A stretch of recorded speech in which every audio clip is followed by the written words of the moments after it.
All right, are we ready to get started? Yeah. Okay. Well, Congressman Rahall, Director Lewis, President Aloya, and our distinguished guests, good morning. I am Charlotte Weber, and I am the Director of RCBI, West Virginia's Advanced Manufacturing Technology Center. I welcome everyone here today, and I do welcome everyone to this fantastic campus and this beautiful facility. As I welcome everyone here today, I also want to welcome everyone who may be connected with us today via our live web stream at www.concorduniversity.edu/3D, which stands for our Third District Accelerator, which you will hear much about today. And in an effort to connect all those who could not physically be here with us today, the great IT department here at Concord University made it possible for them to participate with us via the web. And let's give a big kudos to Concord's IT department for streaming this live the web. You guys want to come out? Come on out, come on out. Thank you very much. Those of us gathered here today have come from varied backgrounds. We're educators, public officials, business people, community leaders. But we all have something very significant in common. All of us are absolutely dedicated to seeing the creation of new jobs here in southern West Virginia. And I don't have to tell many of us in this room how terrific it is to be part of a West Virginia team. I am very fortunate to be part of a terrific team of super dynamos working with an impressive array of partners at the federal, state, and local level. Congressman Nick Rahall has shown himself to be a tireless advocate for economic growth in this region, and we are very, very fortunate to have him with us here today. Thank you for joining us, Congressman, and we all look forward to hearing your message today.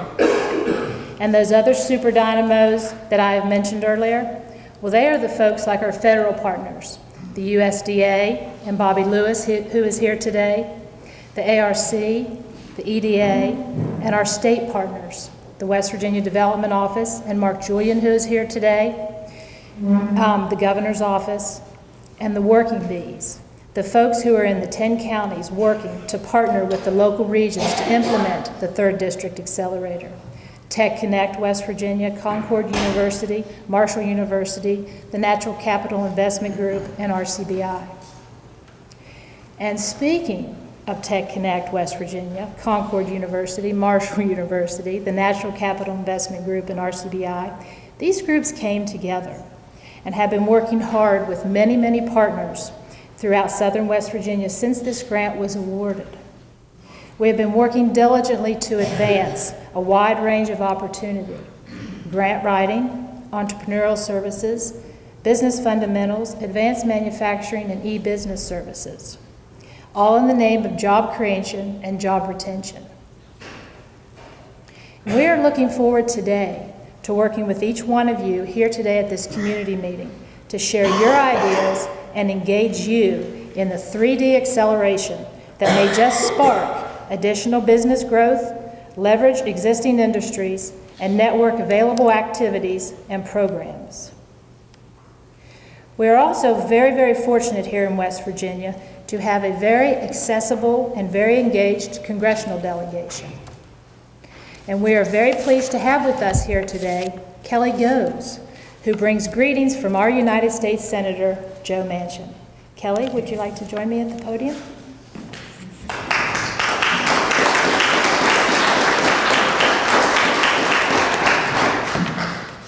Good morning.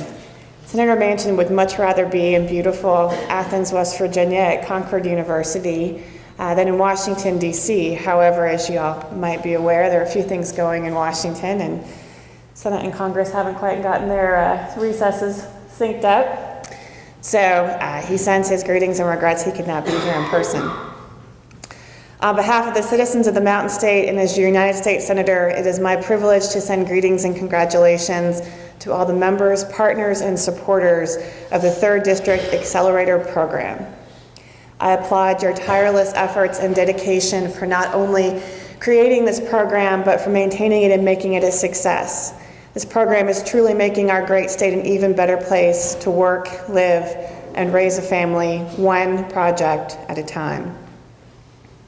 Funded by 2 of the 13 federal Rural Jobs and Innovation Accelerator Challenge grants, this grant itself is a testament to West Virginia's ability to come together and tell our story, to come together to create economic development in the way that we know how, so that people can live in our small towns and communities, raise families here, and we can continue to grow and prosper as West Virginians in our homes and with our values. So if we want to create and keep jobs, promote private investment, improve our market competitiveness, these partnerships and programs are critical, and we know that they are necessary steps in the right direction for a more marketable West Virginia and better opportunities for our citizens. By focusing on quality workforce training, entrepreneurial workshops, and degree programs that enhance the qualifications of our workers and citizens and small businesses, by focusing on existing manufacturing and tourism industries, our opportunities will expand and grow. I look forward to seeing the fruits of these labors, and I'm sure we cannot even imagine the successes and the directions that all of this preparation will take us. I find that very exciting. I congratulate all of you who've worked so hard to make this project, to bring it to our great state, and will continue to make it a success. I thank my dear friend, Congressman Nick Rahall, for serving as the keynote speaker and no doubt a large part of the inspiration for this project. I also want to thank Ann Barth, Executive Director for Tech Connect West Virginia, for her hard work and vision. As always, Dr. Gregory Aloya, President of Concord University, for all the efforts he has made down here in Athens and in Southern West Virginia, and for all the gifts he has given to his students through his work and vision in education. I also thank the National Capital Investment Group, Marshall University, and of course, RCBI, our anchor throughout the state in creating jobs and manufacturing and bringing these talents to all of our counties. Again, I thank all of the speakers and supporters. I thank Bobby Lewis with USDA, the Development Office. The list of partners and contributors is almost too large. This itself is a testament to how we will succeed. I look forward to future ceremonies like this to be apprised of all of the successes. The work and accomplishments of this project will serve our state for many years to come. Thank you so much for all your work. With warmest regards, Joe Manchin III.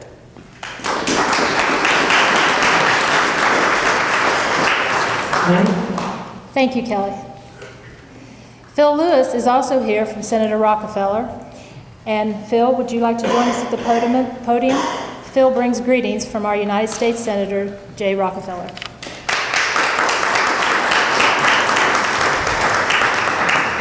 Charlotte and I were rolling dice over there to see who was going to do the opening remarks, and I won. Senator Rockefeller couldn't be here today, but he did want to show his support by sending me with this letter. It says, "Dear friends, I appreciate the invitation to be with you as you initiate the Third District Accelerator. This is a fantastic opportunity for entrepreneurs and tourism in southern West Virginia. I want to thank my dear friend, Congressman Nick Rahall, the United States Economic Development Administration, the USDA, and the Appalachian Regional Commission for your guidance in securing the funding for this opportunity. I also want to thank Marshall University, the Robert C. Byrd Institute for Advanced Flexible Manufacturing, Concord University, the Natural Capital Investment Fund, and Tech Connect West Virginia for pledging their support and technical assistance to the organizations and individuals who will benefit from this initiative. So many expert and dedicated groups working together toward common goals in advanced manufacturing and tourism means great things for southern West Virginia. By helping to link rural communities and commercial markets, the Third District Accelerator program will offer manufacturers new tools to strengthen competitiveness, investments, and ultimately create jobs. And by incorporating cutting-edge tools and practices, our travel and tourism industry will continue to grow, evolve, and adapt. All of these are skills and tools necessary in the ever-emerging global marketplace. I want you to know how encouraged I am by this effort. I hope to hear of many exciting developments from the Accelerator in the near future. All my best. Sincerely, Jay."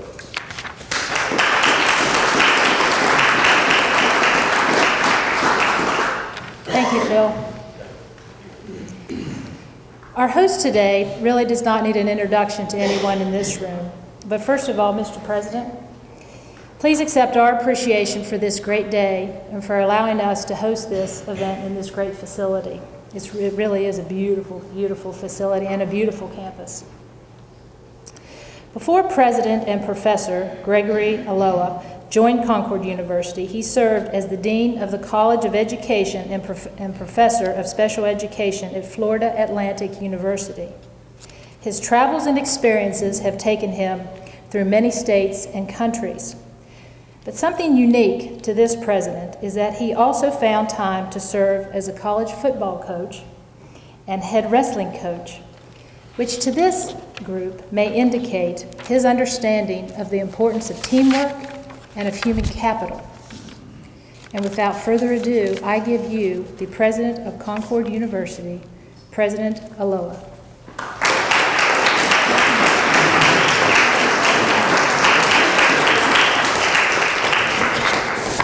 Thank you, Charlotte. I appreciate that introduction, and it's not often that people tie together my background in the gym with my experience in the library, and I've always found those merging very nicely at a university community.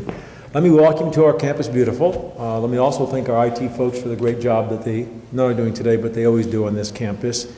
And how excited we are about this endeavor.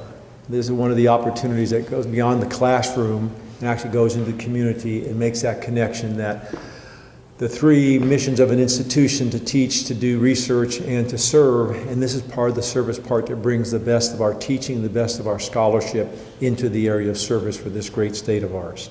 I think this grant and this opportunity is real potential for many innovations. I know that this accelerator will assist us, as we heard earlier today, in tourism, entrepreneurism, grantsmanship, flexible manufacturing, and it's going to be in more than 10 counties in the southern part of the state.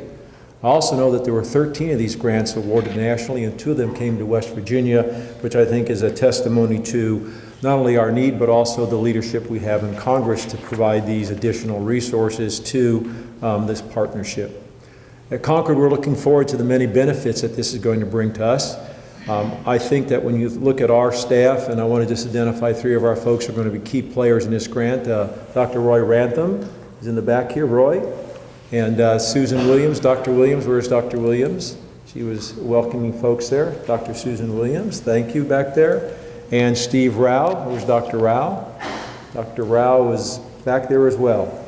And I want to acknowledge their work. I want to also thank our collaborators, Marshall University, and the representatives here, Robert C. Byrd Institute for Advanced Flexible Manufacturing, Tech Connect, and Natural Capital Investments. We also really want to acknowledge and thank our speaker today, Congressman Rahall, who not only understands the value of an education and the importance of a university in our community, but he also knows how to utilize university resources. He knows how to partner with communities. He knows how to assist in developing their economies, and most importantly, knows how to enhance the quality of life in those communities through efforts like this. In this case in point, he is instrumental in guiding this funding through Congress and providing this opportunity for not only Concord, but also Marshall University. This partnership with Marshall goes beyond just today. It's been here for some time, and it was actually initiated by Congressman Rahall, who first suggested this alliance between Concord University and Marshall for the U.S. EDA University Center, which is the result of his leadership. He understands the long-range benefits of this type of initiative and investment, growing the partnerships within this state.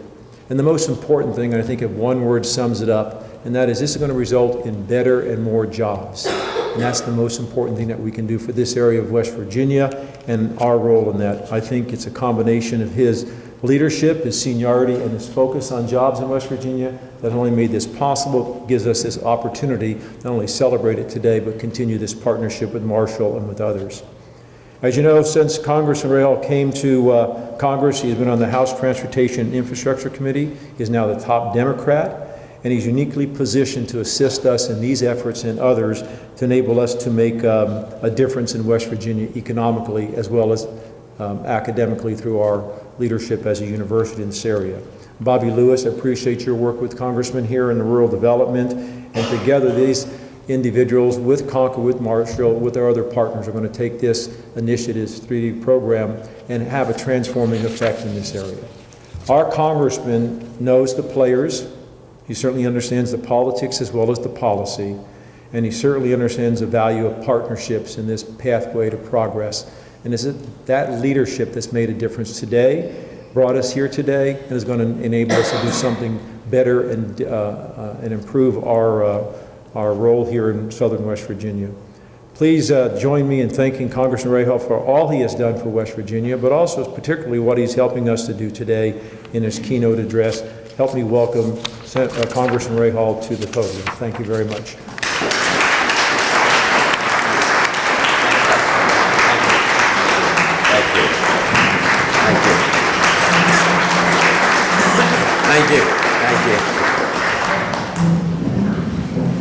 Thank you very much, President Aloha. I appreciate that kind introduction, and certainly want to thank you for hosting us today, for your personal commitment to each of your students, your personal commitment to your graduates, and your personal commitment to this community and to our state of West Virginia.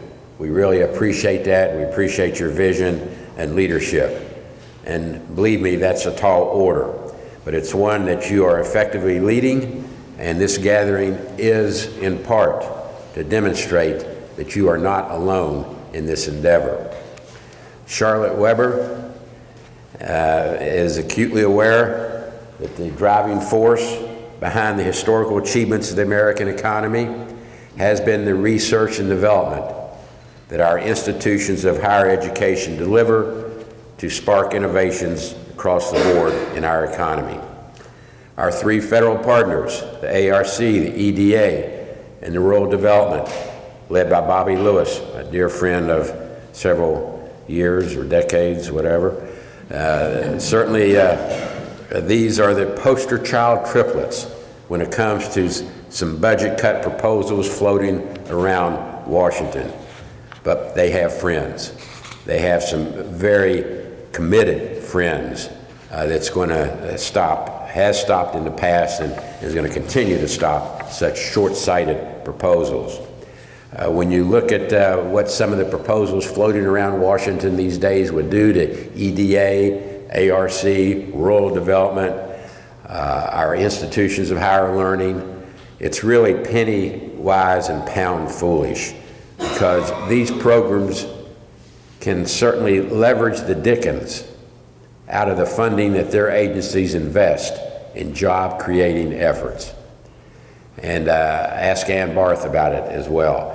I commented coming in when I saw the Robert C. Byrd alumni girls, Ann Barth and Charlotte Weber. I knew we had a dynamic duo there as well that is certainly committed to providing jobs for our people in West Virginia, as each of you are.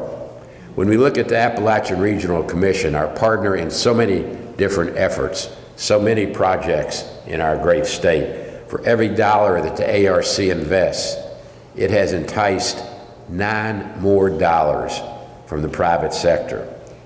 In a period of 4 years, ARC has invested a little over $350 million to garner over $4.3 billion in private and public funds.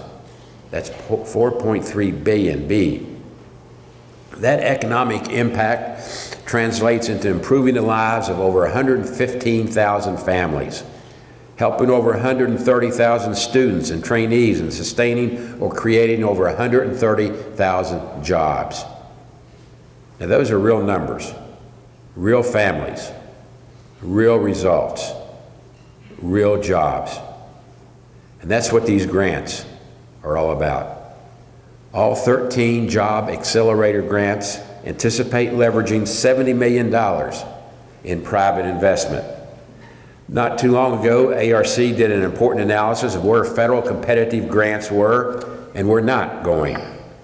The counties in the 13 states that ARC represents scored lower than other regions of the country. Now, Bobby Lewis is not just an old hand at rural development, but has worked in the development field from all sides: mayor, county commissioner in McDowell County, state development office, and of course, federal rural development. He is a son of McDowell County, one of the target counties.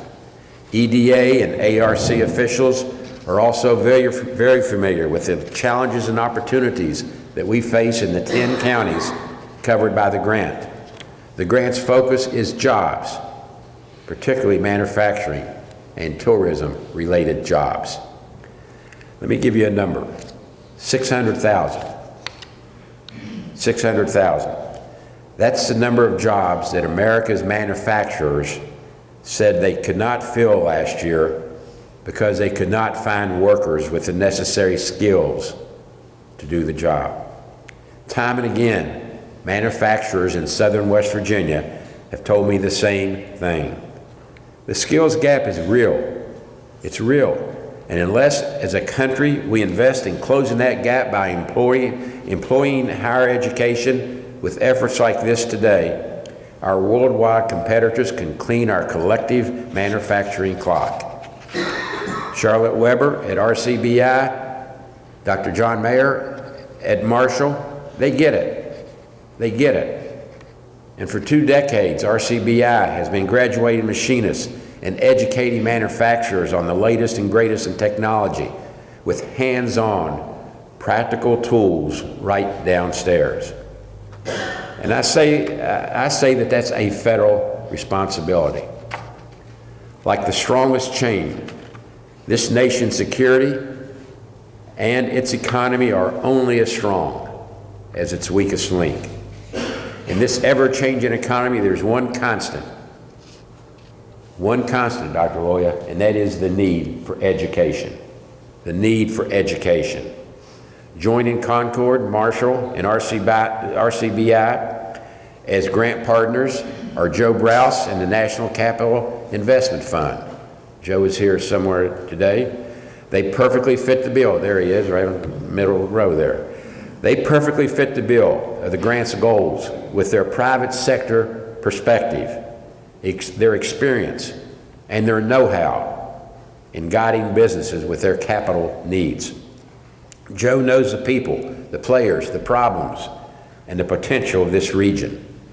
This grant will extend the reach of the Natural Capital's mission, and that promises much success for our effort. So I commend the Natural Capital Investment Fund and thank them as well. Joe appreciates as much as anyone the significance of the Boy Scouts of America 100-year commitment to Appalachia. We stand not far from the epicenter of that commitment. This grant funding, coupled with Concord's resources, can allow us to capitalize a sizable share of tourism potential resulting from the Jamboree and the several weeks of high adventure camps coming our way. The steady growth of trails and patrons with the Hatfield and McCoy trail system, I think I saw Jeffrey Lusk back there, I do, will only complement the Boy Scout family visits and will spur greater growth in our state's $4.3 billion in revenue tourism industry, supporting 44,000 jobs. And mind you, those are 2010 pre-Boy Scout estimates. The Trails System Executive Director, I've already mentioned, Jeff, estimates that 81% of riders stay overnight and are from out of state. While these numbers speak for themselves, imagine the marketing possibility with the Boy Scout families. Certainly Dave Pollard knows that very well, and Doug Maddy, and those from the Fayette County region. The Concord's curriculum and research capabilities, as Dr. Ramthan will so ably outline in the upcoming roundtable, are well suited to grow our tourism industry in the 10-county service area and beyond. And now I've mentioned her before, but I want to say a word about Ann Barth at Tech Connect. Ann is a seasoned pro-development individual who knows the work and understands where our companies need to be going. She has considerable talent in walking the fine line between introducing the future to companies which may be cemented in the once tried and true practices of yesterday. And I have watched Ann and Charlotte, as I said earlier, work together for many, many years. This partnership reflects the true genius of the federal grants investment in our future. It leverages existing assets in a coordinated way to achieve results. And with these strong partners, we can grow businesses and create new jobs. So today, we redouble our efforts to level the nation's playing field for some of those most challenged counties. The grant that we celebrate today also celebrates a new coalition among federal agencies to coordinate and cooperate with one another, teaching energetic public and private entrepreneurs how to fish for assistance and direction in what to them often looks like a dismal swamp of bureaucratic procedures and requirements can literally be the investment of a lifetime. If we build a strong and sustainable infrastructure of grantsmanship in these counties, then we not only keep returns of this investment growing for the taxpayer, but we increase the return on the federal investment in the EDA University Center. These grants extend the scope and reach of the center's mission. And as Ann Barth has said, and will say again and again today, our number one goal must be to connect the dots. We have the resources, we just need to get them engaged in one long success story. Each of you here today is a community leader. Each of you knows what our people needs are. You know how to get things done in your respective communities. You are the essential link in connecting the final dots that will maximize the success of our efforts. And all of us have heard from individuals, whether it be customers, clients, constituents, neighbors, or distant cousins. I have an idea for a business. I have an idea for a business. Let me tell you about it. Remember, we don't have to reinvent the wheel to create jobs. We are looking for any initiative leading to job creation. I routinely talk, as I know that Senators Manchin and Rockefeller do as well, with people who have plans to improve and expand their business, but they simply need some guidance, some initial support, some initial enthusiasm. And the best problem we can have are loads of businesses plans landing on Marshall and Concord's front steps. That would not be a problem. Well, we need to cull from that universe of ideas the best of the bunch and put our team to work, to put West Virginians to work. So this roundtable this morning will be a discussion of how we can all, as the old Bell System TV and campaign jingle used to say, reach out and touch someone.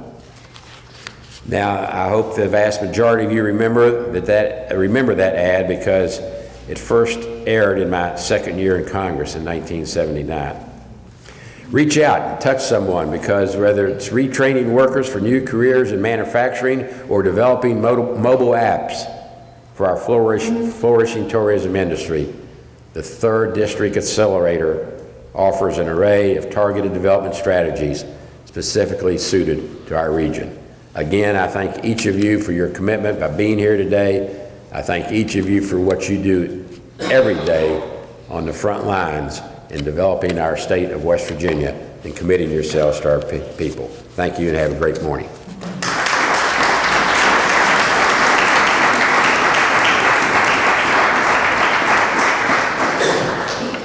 Well, thank you, Congressman Rahall.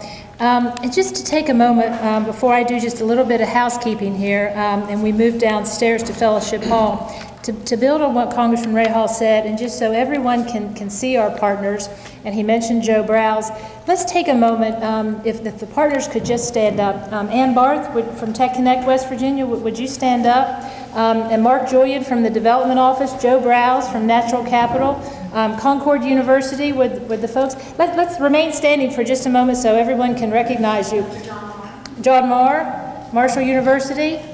Concord University, I know you're here. I've seen you all. If you all would kind of move forward a little bit. Bobby Lewis, let's get you standing up too. You're our partner in this. And who have I overlooked here?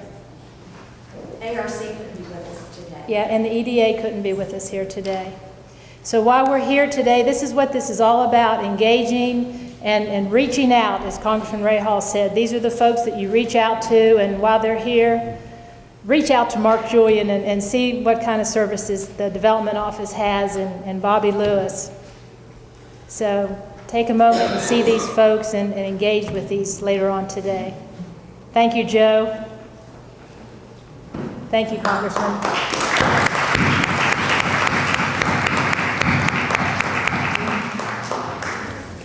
And now just a little bit of housekeeping. You're all invited now to move downstairs to the Fellowship Hall and visit our exhibitor showcase. And then our roundtable will get underway, and in about 30 minutes. So please, they're sitting downstairs, so if we all just get up, and 11:15, we'll get started again. So thank you very much.